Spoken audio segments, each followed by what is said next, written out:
చక్కెర తీయగా ఉంటుందని తెలుసు, చూస్తేనే నోరూరుతుందని తెలుసు. అయితే మన చక్కెర మనకే భారమైందని తెలుసా? రాష్ట్రంలో తయారైన చక్కెరకు సబ్సిడీలు, కేంద్రం వాటా అన్నీ అందుతున్నా పక్క రాష్ట్రం ఏపీతో పోలిస్తే మనకు ఎక్కువ భారం పడుతుందన్న సంగతి తెలుసా? సర్కార్ అలసత్వం, అధికారుల నిర్లక్ష్యం, కొందరి స్వార్థంతో షుగర్ చేదెక్కింది. ఏళ్లుగా సాగుతున్న షుగర్ దందాపై నజరు పెట్టే నాథుడే కరువయ్యాడు. మనం ఎక్కువగా సమర్పించుకుంటున్నది ఎందుకు? Watch this.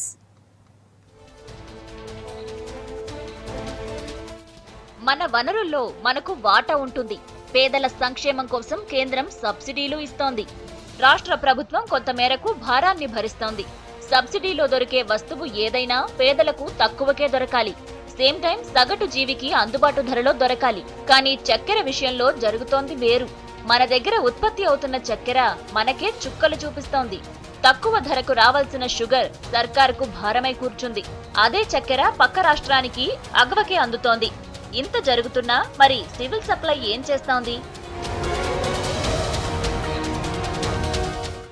రాష్ట్ర ప్రభుత్వం పేదలకు ప్రతి నెల నిత్యావసర వస్తువులు అందిస్తోంది. ఫుడ్ సెక్యూరిటీ కార్డులు ఉన్న వాళ్లకి బియ్యంతో పాటు కందిపప్పు, చక్కెర, ఉప్పును సబ్సిడీ కింద సప్లై చేస్తోంది. స్టేట్లో 90 లక్షలకు పైగా రేషన్ కార్డులున్నాయి. నెల నెల సబ్సిడీ కింద చక్కెర సప్లైకి 4500 మెట్రిక్ టన్నులు అవసరం. ఇందులో 4000 మెట్రిక్ టన్నుల షుగర్ కు కేంద్ర ప్రభుత్వం సబ్సిడీ కింద కిలోకు 18.5 చొప్పున 7,40,00,000 చెల్లిస్తోంది. రాష్ట్ర సర్కార్ 500 మెట్రిక్ టన్నులు భరిస్తోంది.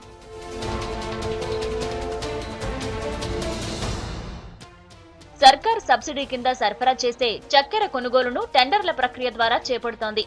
రాష్ట్రంలో షుగర్ సప్లై కాంట్రాక్టర్ల ఎంపిక ఆన్లైన్ ప్రక్రియలో జరుగుతోంది.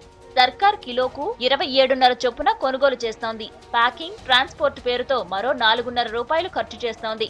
అంటే మొత్తంగా కిలో చక్కెర 32 రూపాయలకు కొనుగోలు చేస్తున్నట్లు అధికారులు చెబుతున్నారు. ప్రతి నెల 4500 మెట్రిక్ టన్నుల చక్కెరకు 14.40 కోట్లు ఖర్చు చేస్తోంది. ఇందులో కేంద్రం ఇస్తున్న సబ్సిడీ పోతే రాష్ట్ర సర్కారు 7 కోట్లు ఖర్చు చేస్తోంది. అంటే మొత్తంగా కేజీ మీద 18.5 రూపాయల సబ్సిడీని రాష్ట్ర ప్రభుత్వం భరిస్తోందన్నమాట. మన రాష్ట్రం లెక్క ఇలా ఉంటే మన పక్క రాష్ట్రం ఏపీ లెక్క మరోలా ఉంది. ఏపీలో 1,30,00,000 రేషన్ కార్డులున్నాయి. ఏపీ ప్రజలకు సబ్సిడీ షుగర్ సప్లై చేసేందుకు 6,740 మెట్రిక్ టన్నుల షుగర్ అవసరం. అందులో 5,690 మెట్రిక్ టన్నులకు కిలోకు 18.5 రూపాయల లెక్కన 10,52,00,000 ఇస్తోంది. మిగిలిన 1,050 మెట్రిక్ టన్నుల షుగర్ సబ్సిడీ భారాన్ని ఏపీ సర్కారు భరిస్తోంది. అయితే ప్రతి నెల పంపిణీ చేయాల్సిన షుగర్ ని ఏపీ ప్రభుత్వం కిలోకు 21.5 రూపాయల చొప్పున కొనుగోలు చేస్తోంది. అంటే 6,740 మెట్రిక్ టన్నులకు 14,49,00,000 అన్నమాట. వినియోగదారులకు లూజ్ పద్ధతిలోనే పంపిణీ చేస్తోంది అక్కడి సర్కార్. నిజానికి తెలంగాణ, ఏపీ ప్రభుత్వాలు రెండూ ఒకే కంపెనీ దగ్గర చక్కెరను కొనుగోలు చేస్తున్నాయి. అది నిజామాబాద్ జిల్లా బోధన్లోని Nizam Deccan sugar private limited company దగ్గర కొంటున్నాయి. నిజాం షుగర్స్ లో రాష్ట్ర ప్రభుత్వం వాటా 49%. ఈ లెక్కన రాష్ట్ర ప్రభుత్వం మీద సబ్సిడీ భారం చాలా తక్కువ ఉండాలి. ఒకే రకం చక్కెరను మన ప్రభుత్వం 32 రూపాయలు పెట్టుకుంటే ఏపీ 21.5 రూపాయలకు కొంటోంది. ఏపీ కంటే 10 రూపాయలకు పైగా ఎక్కువ ధర పెట్టి కొంటోంది మన సివిల్ సప్లై డిపార్ట్మెంట్.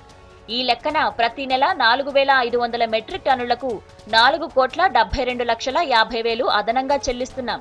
ఏడాదికి 56,70,00,000 అదనపు భారం పడుతోంది. పక్క రాష్ట్రం తక్కువ ధరకు, మన రాష్ట్రం ఎక్కువ ధరకు కొనుగోలు చేస్తుండటంపై అనుమానాలు వ్యక్తమవుతున్నాయి.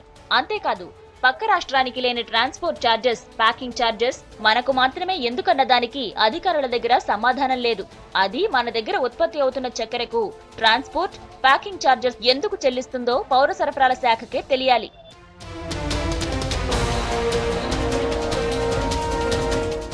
రాష్ట్రంలో తయారవుతున్న చక్కెర మనకే భారంగా మారడంపై విమర్శలు వస్తున్నాయి. అయితే పౌర సరఫరాల శాఖలో గోల్మాల్ లేకుండా సివిల్ సప్లైస్, ఫైనాన్స్, మార్కెటింగ్ అధికారులతో ఓ కమిటీ వేసినట్లు చెబుతున్నారు.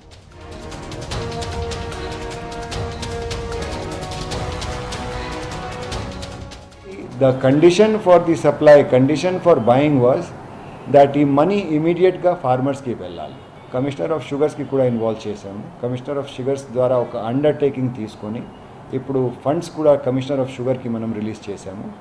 ఇమీడియట్గా ఆ అమౌంట్ 50% అడ్వాన్స్గా పే చేశాము. ఆ 50% అడ్వాన్స్ ఇంచుమించు 15 crores ఫార్మర్స్కి పేమెంట్ కూడా జరిగిపోయింది, అట్లా నాకు ఇన్ఫర్మేషన్ ఉంది. కమిటీలు ఎన్ని వేసినా తెలంగాణ సర్కార్కు నెల నెల 4,73,00,00,000 భారం పడుతోందని లెక్కలు చెబుతున్నాయి. ఏటా ఈ భారం 56 కోట్లకు